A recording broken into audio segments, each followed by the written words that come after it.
종교개혁 주일을 맞이하여 우리에게 주시는 하나님의 말씀은 로마서 1장 16절과 17절, 신약성경 240페이지에 있습니다.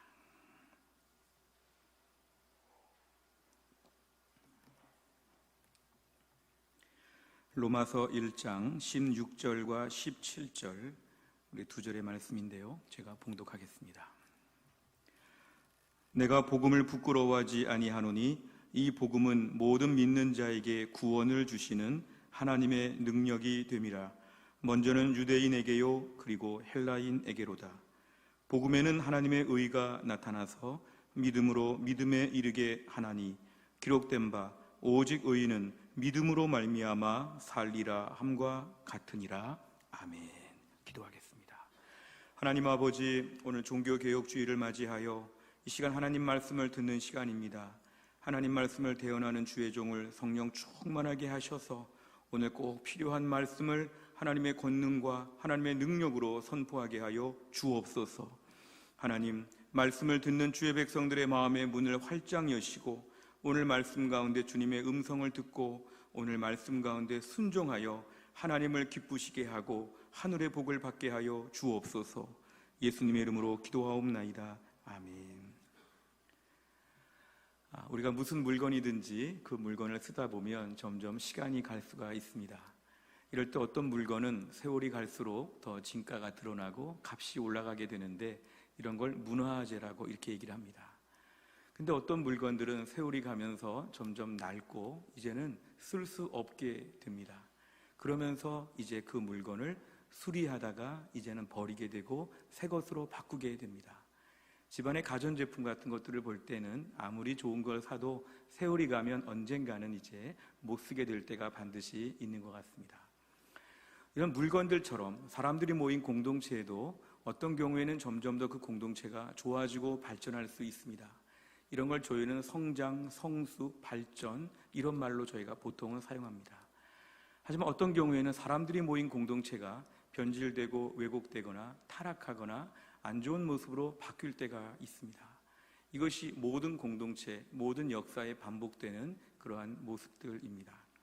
참 안타깝게도 교회 역사를 바라봐도 2000년의 교회 역사 가운데 보면 어떤 경우에는 교회가 은혜와 큰 감격의 때가 있었지만 어떤 경우에는 교회가 좀 암흑길을 걷는 것처럼 힘들고 방황할 때가 있었습니다. 그런 의미에서 볼 때는 중세 1000년의 기독교 역사는 우리에게 많은 유산들과 또 좋은 점들도 물론 있지만 때로는 정말 복음의 차원에서 볼 때는 너무 안타깝고 힘들었던 그런 시간입니다. 초대교회 때 그렇게 순교, 박해, 온갖 종류 고통에도 불구하고 유대인들의 핍박과 로마 정부의 핍박에도 불구하고 정말 목숨을 바쳐가며 지켰던 순수한 복음, 커다란 건물 하나 없고 안정된 제도 하나 없고 경제적으로 넉넉한 모든 환경도 구비되지 않았던 그 약해 보였던 교회가 오히려 복음의 능력으로 모든 지역에 복음을 전하고 하나님 나라의 신비로운 비밀을 보여주었던 그 교회가 중세 1000년의 역사 속에서는 왠지 모르게 이상하게 좀 바뀌게 되었습니다. 그 예배당이 그렇게 엄청난 규모의 엄청난 화려한 예배당을 지었고 그리고 정부에서 나라 국가에서 그렇게까지 많은 것을 지원하고 어떻게 보면 이 땅에서 하늘의 영광을 다 보여주는 것처럼 그렇게 아주 대단해 보였던 교회가 그러한 겉모습 가운데 내부적으로 부패하고 변질된 모습으로 또 한 가지 엉뚱한 길을 가게 되었다는 것은 숨길 수 없는 역사입니다. 우리가 이솝우화를 보면 해와 바람이 서로 내기를 하지 않습니까? 길 가는 나그네 옷을 어떻게 벗길 수 있을까? 바람이 세차게 불면서 바람의 힘으로 옷이 막 벗겨지도록 강풍을 분다고 할 때에 나그네는 점점 더 옷을 꽉 붙잡고 그 길을 걸어갔는데요. 나중에 오히려 따뜻한 해가 비치게 되니까 나그네가 스스로 옷을 다 벗고는 더워서 견딜 수가 없다. 이러면서 결국 그 내기에서는 바람을 해가 이겼다고 하는 그런 내용입니다. 교회는 초대교회 이후에 모진 핍박과 어려움 가운데 교회는 더 단단해지고 순결해지고 숫자는 적었지만 더 힘이 셌는데 오히려 교회가 나중에 너무너무 모든 것이 편안해지고 화려해지고 안정되게 보장되는 가운데 오히려 교회는 영적인 능력을 잃어버리게 되었습니다. 교회가 영적인 능력을 잃어버리니까 세상적인 능력으로 그것들을 구비해 보려고 하였습니다. 화려하고 화려한 것들을 추구하는 가운데 뭔가 그 감춰진 깊은 내면의 은혜가 없으니까 외적인 것으로 그것을 포장하고 만회하려고 하는 이런 시도들이 얼마나 많았는지 모릅니다. 예수 그리스도의 복음, 십자가의 능력, 성령의 내주하심과 충만함, 하늘나라의 그 영광, 이 모든 것들을 교회는 주목하지 않게 되고 점차 세속적인 권력이 교회 안에 들어와서 세속적인 가치관을 쫓는 집단으로 이렇게 변질되게 되었습니다. 1517년 10월 달에 있었던 503주년 종교개혁주일에 우리가 그 500년 전의 교회 역사를 보면 루터는 분연히 일어나서 이 모든 것에 잘못된 점을 지적하였습니다. 종교개혁의 물꼬를 텄다고 볼 수가 있습니다. 사실 루터는 수도사이자 사제이기 때문에 또한 신학대학의 교수였기 때문에 로마 카톨릭의 그 전체를 향해서 내가 이제 종교개혁할 것이다 이렇게 선포한 것이 아니었습니다. 당시 가장 이슈가 되었던 면죄부에 대한 부분에 놓고 잘못된 부분을 그냥 성문 앞에다가 써붙인 것, 이것이 전부였습니다. 나중에 루터가 테이블 토크라고 하는 나중에 인생 말년에 쓴 글을 봐도 이렇게까지 될 줄은 몰랐다는 이런 얘기들을 종종 합니다. 그런데 하나님은 그 루터를 사용하셔서 1517년 10월 달에 루터의 그 사건을 통하여서 전 유럽에 걸쳐서 종교개혁의 거대한 강물이 휩쓸게 하셨습니다. 마치 무슨 풍선 안에 있는 바람이 많은데요, 한쪽에 조그마한 구멍 하나가 나서 그 바람이 다 빠져가는 것처럼 종교개혁의 모든 여건들, 환경들이 그동안에 무르익어 왔는데 1517년 10월에 루터를 통하여 이 모든 것이 다 분출되어 가지고 전 유럽을 휩쓸었던 것입니다. 그래서 종교개혁이 그 이후에 급속히 진행이 되게 되었습니다. 종교개혁의 그 배경에 대해서는 잠시 조금 설명해 드릴 필요가 있어서 말씀을 드리겠습니다. 당시의 그 시대에 정치적인 차원에서 볼 때는 이제 국가들마다 민족 국가를 이루어야 되겠다는 이런 마음들이 참 많았습니다. 중세 기독교 세계로서의 하나였다는 그 마음이 와해되고 이제 민족을 중심으로 한 국가들의 개념들이 구비되면서 영국, 프랑스, 스페인, 이탈리아, 독일 등에서는 우리만의 강력한 민족 국가를 이루고자 하는 뭔가 전체 하나의 국가라는 개념보다는 하나의 이러한 로마 모든 종류의 이러한 정치적인 세계가 이제는 각각으로 개별화되는 이러한 전환점을 맞이할 때였습니다. 또한 당시는 중세 봉건 사회가 이제 근세 시민 사회로 접어드는 때였기 때문에 농업 중심의 사회가 상공업 중심의 사회로 바뀌는 그런 때였습니다. 상공업의 발달로 이제 상공업에 종사하는 사람, 특별히 상인들은 거의 귀족 수준의 그러한 부를 누리게 되었고, 영주들은 자신의 수입이 줄게 되자 농민들을 더 가혹하게 이렇게 몰아붙이는 그런 사회가 되었습니다. 그러니까 농민들이 그동안에는 주류였는데 이제는 많은 종류의 농민들의 삶에 어려움이 오고 이것이 사회의 큰 불만과 어려운 갈등의 구조로 또한 되었습니다. 또한 14세기부터 17세기까지 있었던 흑사병의 공포는 유럽 인구의 30%가 죽었다고 할 정도로 얼마나 많은 피해자가 속출하였는지 모릅니다. 종교개혁 당시의 기록들을 봐도 한 도시의 4분의 1이 죽었다, 뭐 이런 이야기들이 많고요. 종교개혁가들의 주창자들이나 가족들조차도 흑사병의 바람이 불지 않은 집은 없어서 다 어려움을 겪던 그런 시대였습니다. 또한 당시에는 그 이슬람 세력들이 유럽을 향해서 공격을 계획하고 있는 그런 때였기 때문에 사회가 너무도 혼란스럽고 어려운 때였습니다. 이러한 사회 가운데 교회가 이 모든 어려움 가운데 능력을 가지고 이 문제를 풀고 이 사회 가운데 영적인 뭔가 감동을 주고 뭔가 하나님께 기도하고 엎드려야 되는 교회는 오히려 또 다른 부패와 타락의 길로 더 급하게 뛰어가고 있었습니다. 당시 사제들은 봉건 영주와 같은 이러한 생활을 누렸고 결혼을 하지 않는 것을 악용하여서 온갖 범죄들이 더 많아지게 되었고 각 교구마다 수도원들마다 재산을 축적하는 그런 도구가 되었습니다. 초대교회 때 그렇게 가난하고 또한 어려웠지만 복음의 순결과 능력을 가졌던 교회가 이제는 겉으로 온갖 종류의 거품과 겉으로의 모든 치장들을 가지고 급속하게 망가지게 되었습니다. 당시 교황들의 글을 보면 초대교회를 본받자는 생각은 전혀 없고 오히려 로마 헬라 시대의 화려한 궁궐, 화려한 당시의 문화들을 향해서 더 관심을 기울였다는, 더 열심히 공부했다는 그런 기록들이 있습니다. 당시 이때 고위 성직자들이나 도시의 성직자들은 주로 사냥, 노름, 잔치들을 즐기면서 화려한 이러한 모든 일에 몰두하였고 온갖 종류의 의상을 복잡하고 매우 이렇게 아주 복잡하게 만들면서 겉으로 볼 때 좀 대단해 보이는 것으로 자신을 꾸미기에 급급했습니다. 시골이나 또 저기 하위 성직자들은 라틴어를 제대로 읽을 수 없을 정도의 무식하여서 라틴어 성경을 제대로 읽지도 못하고 거의 이렇게 어떤 미사를 앵무새와 같이 기계적으로 집행하는 이러한 종류의 수준, 이게 바로 당시의 교회의 모습이라고 오늘날 자료들이 다 남아 있습니다.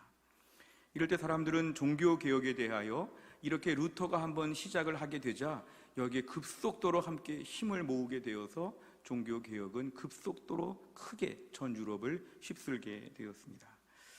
종교개혁이 진행이 되면서 한 9년 정도 지났을 때에 독일의 라인 강변에 있는 슈파이에르라고 하는 도시에서는 이렇게 당시 신성 로마 제국의 황제인 칼 5세가 카톨릭과 프로테스탄트 개신교 사이에 화해를 좀 모색해 보고자 여러 번 이렇게 회의를 소집하였습니다.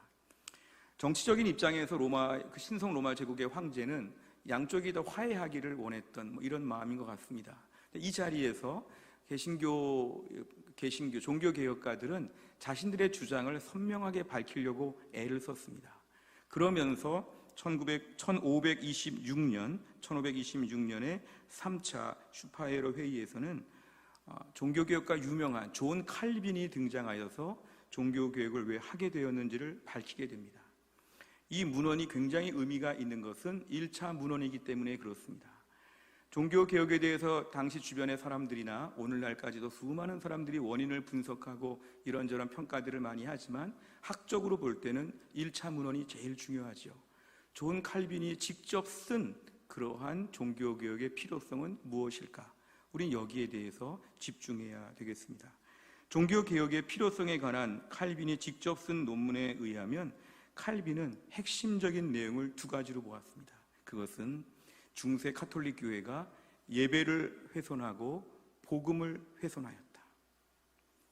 당시 일반적인 보통 사람들은 교회가 도덕적으로 타락하고 윤리적으로 부패했다, 이것이 가장 큰 이슈다, 이것만 해결되면 교회는 좋은 교회다, 이런 식의 주장에 지금 다 몰두하고 있었고요.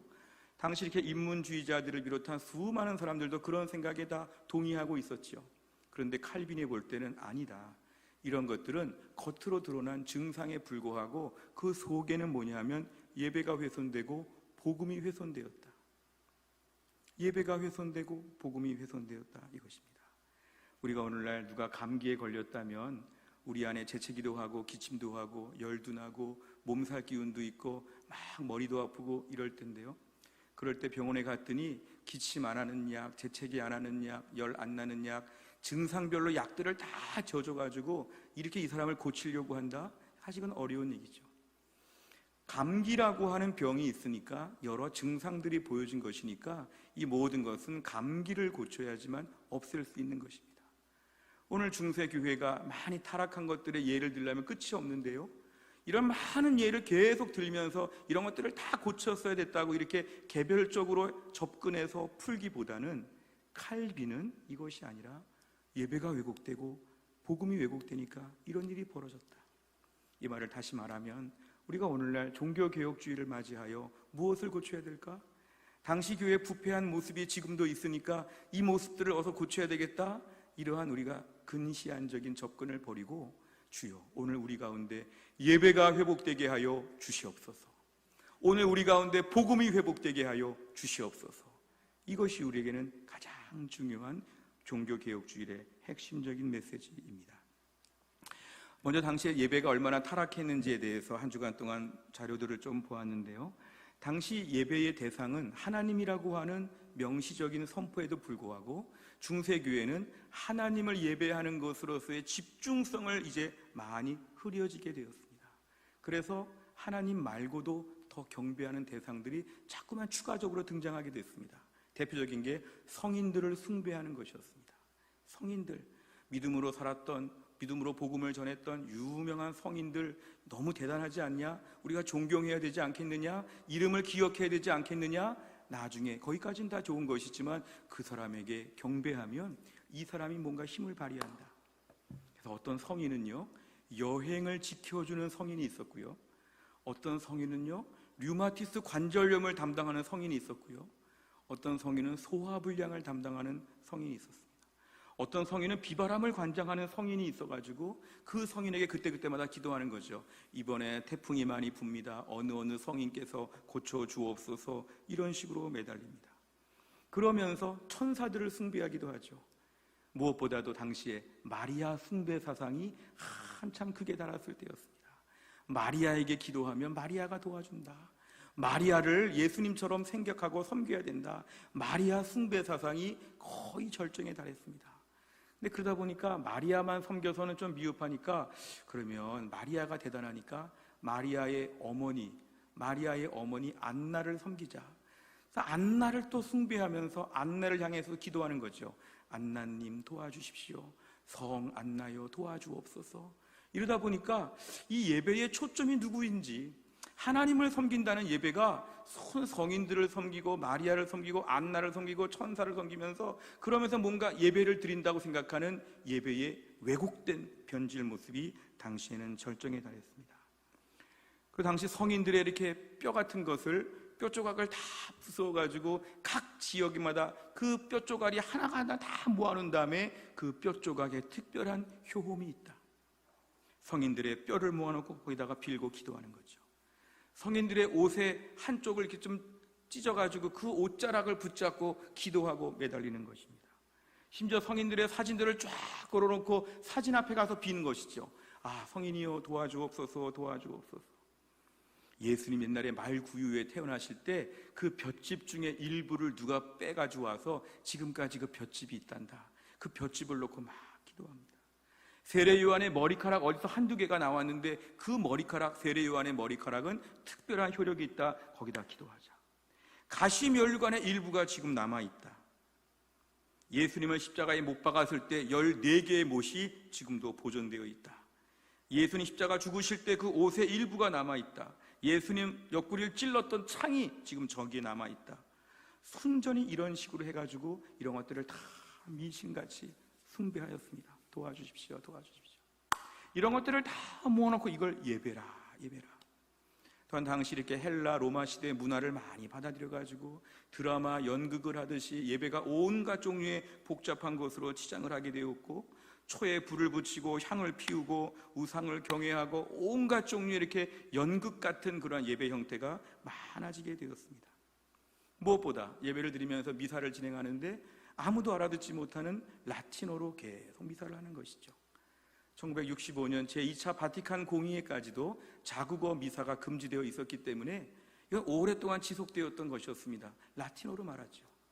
라틴어가 얼마나 어려운지요. 대학 때, 신대원 때 아무리 배워도 주격, 혹격, 소유격, 역격, 대격 얼마나 변화들이 많은지 모릅니다.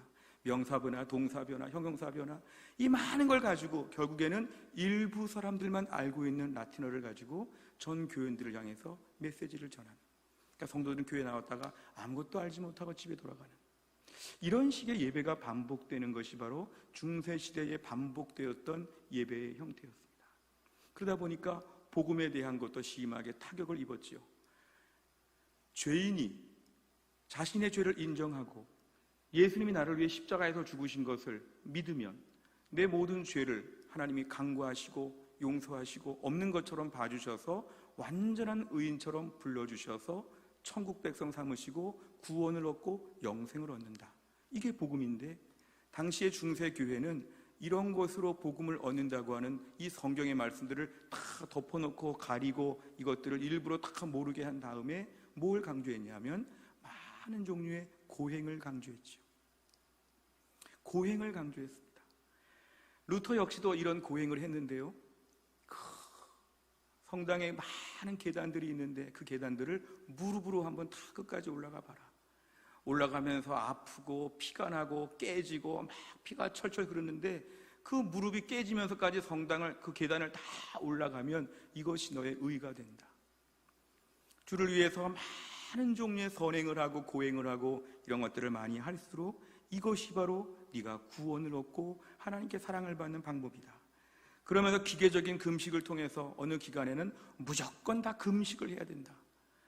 자신의 마음에 때로는 기도 제목도 있을 수 있고 기도할 때에 그런 마음이 들 수 있지만 기계적인 금식, 그러면서 그런 것들을 통해서 자신이 뭔가 하나님 앞에 빚을 다 갚지는 못해도 조금은 갚았다고 하는 생각, 하나님께 나갈 때 100% 은혜라고 말해야 되는데 은혜가 맞는데 선행도 하고 고행도 하고 봉사도 하고 내가 돈도 많이 교회를 위해 쓰고 많은 걸 하다 보니까 점차 내가 그래도 다는 못 갚아도 빚을 조금은 갚았다고 하는 이런 종류의 생각들. 그러니까 사람들의 마음에는 은혜에 대한 감격이 사라지게 되고 교만해지게 되고 인간의 업적에 대한 자화자찬이 늘어나게 되었다는 것입니다. 십자가에서 값없이 베풀어 주신 하나님의 사랑과 용서의 은총들은 이젠 다 없어지고 오히려 우리 안에서 새롭게 만들어진 나의 의, 새롭게 만들어진 나의 공로, 업적, 이런 것들을 가지고 우리가 뭔가 하나님 앞에서 고개를 들었던 바로 그런 시대였습니다. 자, 이랬을 때에 우리가 오늘 이러한 당시의 모든 배경들을 생각해 본다면 우리가 오늘 본문의 말씀은 매우 중요합니다. 루터 역시도 1517년에 종교 개혁을 일으키기 전에 1515년, 1516년에 로마서 강해를 하면서 로마서 말씀을 비로소 자세하게 보다 보니까 그가 복음을 깨닫게 되었습니다. 사실 이 루터 역시도 고행도 많이 해봤고 심지어 신비 체험을 통해서 뭔가 마음을 풀어보려고 신비 체험도 많이 시도해봤지만 이것들이 다 무의로 끝나게 되었습니다. 그런데 정작 그 루터의 마음에 있던 영적인 갈증, 죄의 문제, 이 모든 짐을 벗겨준 건 바로 뭐냐면 로마서 강해를 통한 말씀을 통한 하나님의 집중적인 은혜였습니다. 특별히 오늘 저희가 읽은 로마서 1장 16절과 17절은 매우 중요한 말씀입니다. 사도 바울은 복음을 부끄러워하지 않는다. 사실 당시에 사도 바울 당시에 복음을 부끄러워할 만한 이유가 참 많았습니다. 고린도전서 1장 23절에 보면은 우리는 십자가에 못 박힌 그리스도, 이게 복음이죠. 십자가에 못 박히신 그리스도 복음을 전하니까 유대인들에게는 꺼리끼는 것이다. 이방인들에게는 미련한 것이다. 양쪽에 다 공격을 받았습니다. 유대인들이 볼 때는 꺼리끼는 것이죠. 왜냐하면 예수님은 범죄자, 그리고 예수님은 정치범, 그리고 예수님은 우리가 십자가에 못 박아 죽였던 사람. 그런데 이런 분을 놓고 이런 분이 구원자니, 이런 분이 우리의 구세주라고 하니까 이거는 참 꺼리끼고 불편한 것이었죠. 어떻게 이런 분이 구원자가 될 수 있느냐. 반면에 이방인들이 볼 때, 헬라인들이 볼 때는 미련하고 어리석은 지혜를 추구했던 헬라인들이 볼 때는 가만히 생각해 봐도 어떻게 이렇게 해서 죽었다고 모든 사람이 죄가 용서를 받냐, 이건 논리적으로 이성적으로 맞지 않는다. 어떻게 저런 허무맹랑한 얘기를 하고 다니는 사도 바울 참 불쌍하다, 이런 분위기였죠. 그러니까 사도 바울은 내가 복음을 부끄러워하지 않는다, 이 말은 예수님의 십자가의 복음을 전할 때에 다 부끄럽지 않느냐 이런 말들을 할 때 나는요 전혀 부끄럽지 않아요. 왜냐하면 이는 그 뒤에 보니까 이렇게 말씀하죠. 이 복음이 유대인부터 이방인에 이르기까지 모든 믿는 자에게 구원을 주시는 하나님의 능력이 됩니다. 영어 성경에 보면 because라고 되어 있어서 이게 분명한 이유입니다. 내가 복음을 부끄러워하지 않습니다. 왜냐하면 이 복음은 모든 믿는 자에게 구원을 주시는 하나님의 능력이 되기 때문입니다. 어느 마을에 갔더니 다 병으로 죽어가고 있어요. 내가 지금 수중에 신비한 약이 하나 있어요. 그 약물을 조금만 타서 먹이면 다 나아요. 그러면 그 약물을 가진 사람은 자부심이 있지요. 이 약을 먹으면 다 살 텐데, 저 죽어가는 사람들에게 이 약을 한 방울만 주면 다 살 텐데 이 약을 내가 지금 가지고 있다고 하는 자부심. 오늘 사도 바울은 바로 그런 자부심이 있었죠. 이 복음으로 당신들은 살 수 있다. 이 복음으로 구원받을 수 있다. 나는 복음에 대하여 확신하고 이 복음이 우리 모두를 구원할 수 있다고 하는 이런 확신과 아주 기쁜 마음이 사도 바울에게는 있었다는 게 오늘 16절에 등장합니다. 우리가 오늘 말씀 가운데 로마서 3장 21절과 22절에 보면은 복음을 다시 한번 강조합니다. 이제는 율법 외에, 율법이 아니라 하나님의 새로운 한 의의 방법이 있는데 율법과 선지자들에게 증거를 받은 것이라. 곧 예수 그리스도를 믿음으로 말미암아 모든 믿는 자에게 미치는 하나님의 의. 예수 그리스도를 믿음으로 말미암아 모든 믿는 자에게 미치는 하나님의 의인이 차별이 없느니라. 예수 그리스도를 믿으면 의롭다고 해주시는 새로운 의의 방법이 우리에게 소개가 되었다. 율법을 잘 지켜서 의롭다, 이런 시스템으로는 우리가 의롭게 될 수가 없다는 것이죠. 우리는 율법적으로는 의롭게 될 만큼 안 된다는 것이죠. 우리 개 중에 율법 지켜서 70점 맞아서 80점 맞아서 쟤는 10점밖에 안 되는데, 우리끼리 막 높낮이를 평가할 수 있는데, 하나님이 볼 때는 율법을 100점만큼 지켜야 된다고 하면 우리는 다 율법 7, 80점 소용이 없죠. 만점이 100점 이하는 다 탈락. 우리는 탈락인 것이죠. 그러니까 이쪽으로 뚫지 말고 이쪽으로 뚫으라는 것입니다. 예수 그리스도를 믿음으로 말미암아 모든 믿는 자에게 미치는 하나님의 의의 방법, 이게 바로 뭐냐면 복음이라는 것입니다.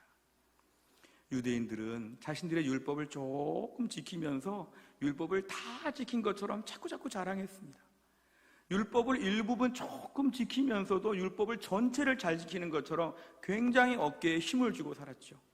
그러니까 사마리아 사람을 볼 때나 이방인들을 볼 때나 개나 짐승처럼 보면서 우리는 율법 지키는데 조금, 이런 것이죠. 하나님 볼 때는 율법을 다 지켜야 되는데 그 정도가 아니면서도 자기에 대한 이런 긍지가 많았습니다.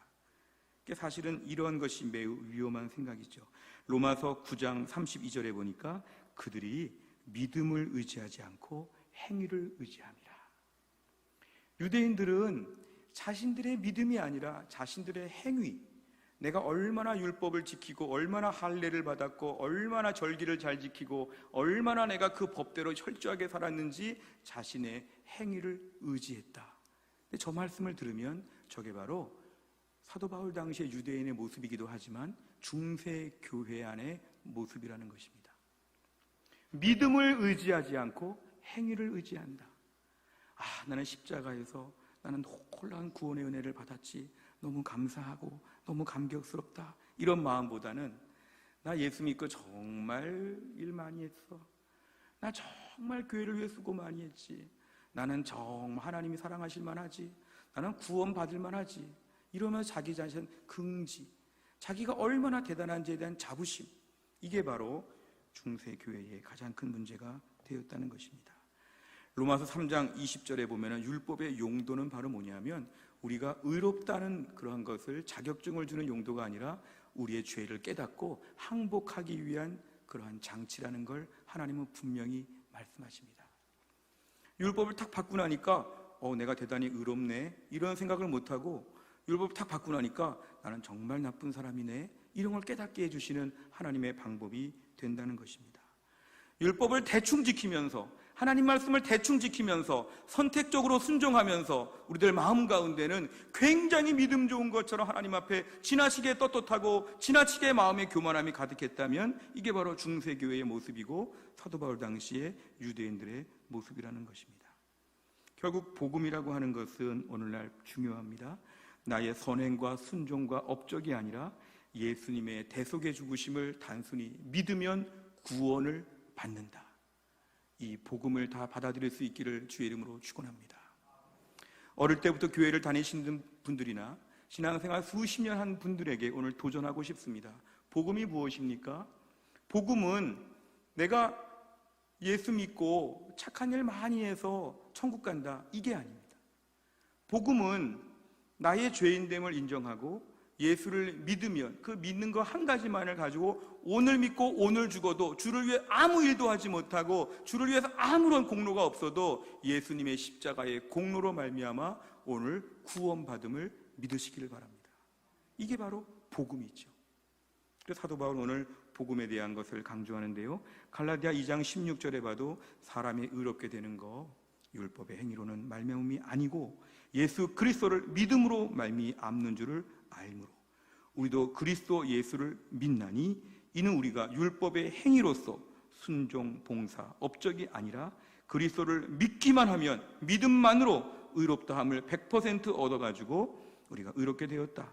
율법의 행위로서는 의롭다함을 얻을 육체가 하나도 없느니라, 이렇게 우리에게 말씀합니다. 당시 로마 가톨릭 교회가 예배가 훼손되고 복음이 훼손되었다고 할 때 가장 중심에 감춰져 있는 건 뭐냐면 감격이 사라졌다는 것이죠.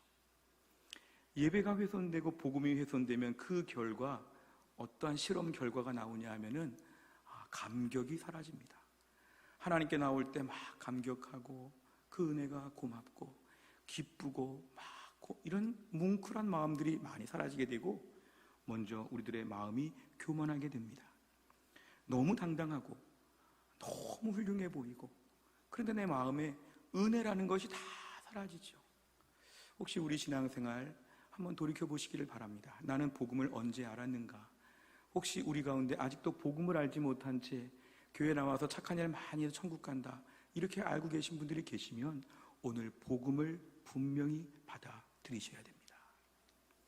옛날에 우리 안에 이런 복음을 분명히 알았지만 신앙생활 하면서 일도 많이 하고 고생도 많이 하면서 어느덧 내 의가 또 약간 쌓여가고 있다면 여기에 대해서 회개하고 다시 마음을 비우시기를 바랍니다.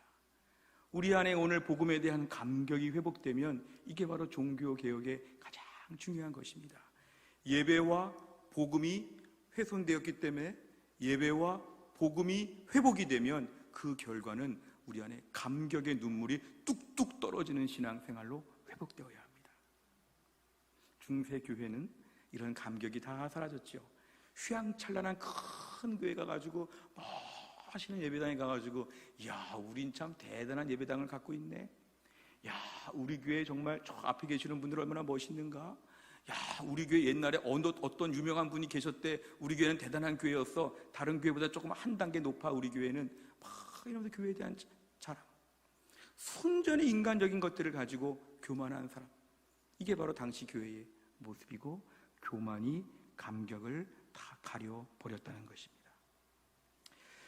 개인적으로 한 가지 얘기를 좀 나누고 싶습니다. 저는 아파트의 12층에 사택이 있어 살고 있는데요, 어느 날 그 13층에 주로 그전에는 주로 생활하지 않는 분이 그냥 가끔 오셨던 그런 집이었는데 어느 날 제 아파트 위층에 젊은 부부가 이사 오게 됐습니다.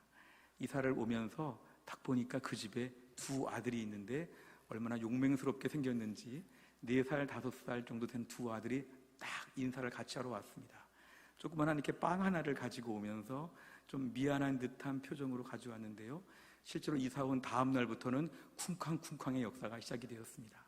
하루 종일 뜹니다. 아침에 알람처럼 몇 시만 되면 애들이 뛰기 시작하고 몇 시에는 어딜 또 나가는지 조용하고 저녁에 또 잠들기 전에 막 보채면서 한바탕 또 이렇게 하다가 저녁에 또 소강 상태로 빠지는 하루의 일과가 다 느껴지는 그런 구조였죠.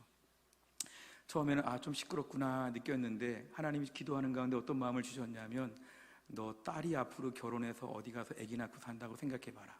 이렇게 뛸 때마다 오히려 걱정해 줘야 되지 않겠니? 젊은 엄마가 얼마나 힘들겠니? 하나님 그런 마음을 주셔서 그 다음부터는 제가 이게 전혀 시끄럽지도 않구나 이렇게 생각했는데 정말 놀라운 기도의 응답으로 그 아이가 안 뛰는 게 아니라 제가 안 들리는 놀라운 기적을 체험했습니다. 정말 안 들립니다. 그래서 조금 적응이 될 만하니까 밑에 집에 또 세종이 많이 이사를 간다면 다 세종으로 가고 밑에 집이 비어서 누가 올까 궁금했는데 낯선 분들이 이사 오셨습니다.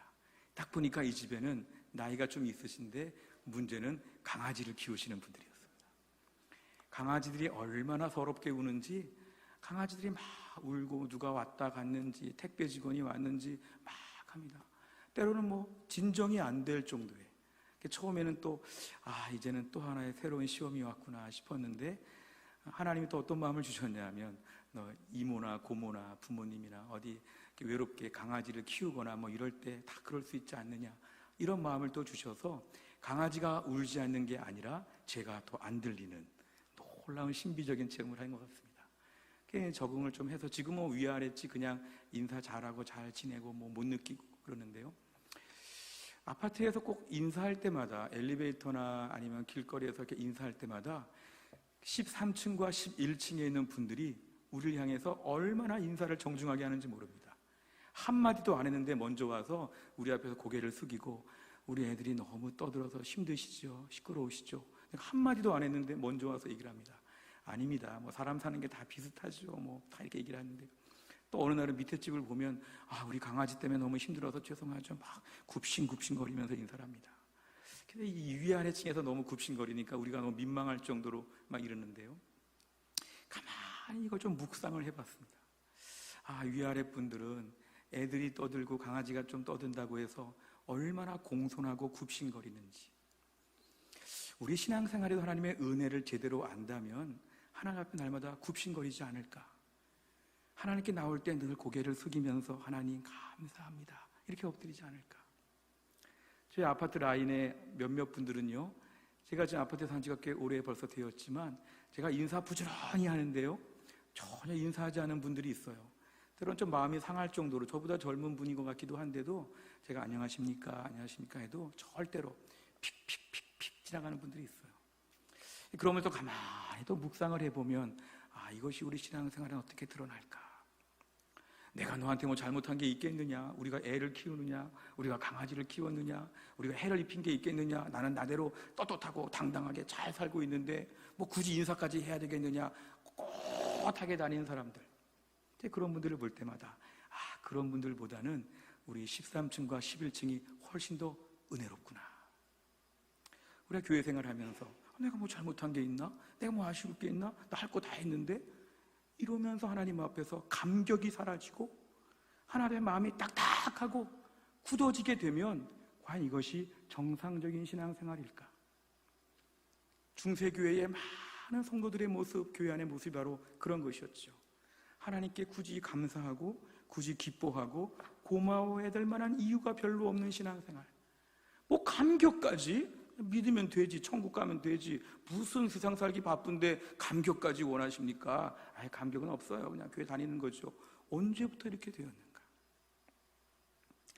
찬송가 597장을 제가 주중에 좀 많이 불렀는데요, 이전에 주님을 내가 몰라, 이 찬양을 보면 이런 가사가 있습니다. 이전에 주님을 내가 몰라 영광의 주님을 비방했다. 지극한 그네 내게 넘쳐 날 불러주시니 고마워라. 날 불러주시니 고마워라. 우리 안에 하나님이 오늘 나를 불러주신 것에 대한 고마움이 회복될 수 있기를 주의 이름으로 축원합니다. 하나님 앞에 나오기만 해도 다 감사합니다. 내 지은 죄 아시는 주님께서 남들은 제대로 가리지 못했지만 나는 죄를 다 가렸기 때문에 죄가 없는 것처럼 포장했지만 모든 걸 다 아시는 주님 앞에서 가만히 나 자신을 살펴보니까 날 불러주시니 고마워라. 주여, 이러한 감격이 회복되게 하여 주시옵소서. 오늘 저희가 종교개혁주일에 뭘 회복해야 될까요?